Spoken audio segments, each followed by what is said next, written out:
Hi there, I am Syed Sakiral. I am from Bangladesh. I am currently living in Chittagong.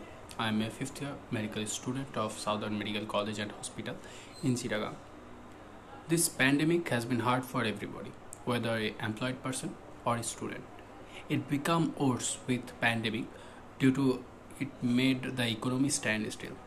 It's necessary for us to maintain these rules and everything, but those rules is not actually a good option for people who are living in a developing country where someone have to work so hard that they can provide him and his family a single meal.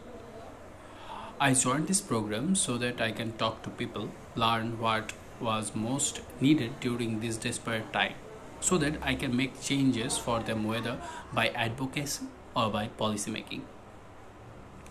I watched many of the videos in the YouTube channel and I loved one most that is about strategy consultancy with Fabrizio Falco. I loved it most because it gave me some insight about importance of strategic planning. It's actually inspired me to just carry on whether today or tomorrow everything will be alright and we can make it.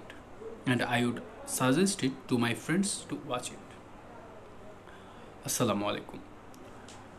এই সময়টা আমাদের সবার জন্যই খারাপ, হয়তোবা কারোর জন্য বেশি আর কারোর জন্য কম, কিন্তু এই যে সময়টা যাচ্ছে আমাদের খারাপ যাচ্ছে এই করোনা ভাইরাসের প্রাদুর্ভাবের কারণে, তা থেকে আসলে আমাদের আপাতত নিজেদের খেয়াল রাখা বাদে কিছুই করার নেই। আমি আপনাদেরকে অনুরোধ করব আমাদের সাথে সাক্ষাৎকারে যোগ দিন, যাতে আমরা জানতে পারি আপনাদের কী জন্য সব থেকে বেশি সমস্যা হচ্ছে, কেন আপনার পরিস্থিতি অনেক বেশি দুর্বিষহ যাচ্ছে। আমরা আপনাদের এই সকল তথ্য দিয়ে আপনাদের জীবন সহজ করার চেষ্টা করব, যাতে পরবর্তীতে এই খারাপ সময় আপনাদেরকে না দেখতে হয়। আমরা আপনারই কথা শোনার অপেক্ষায়।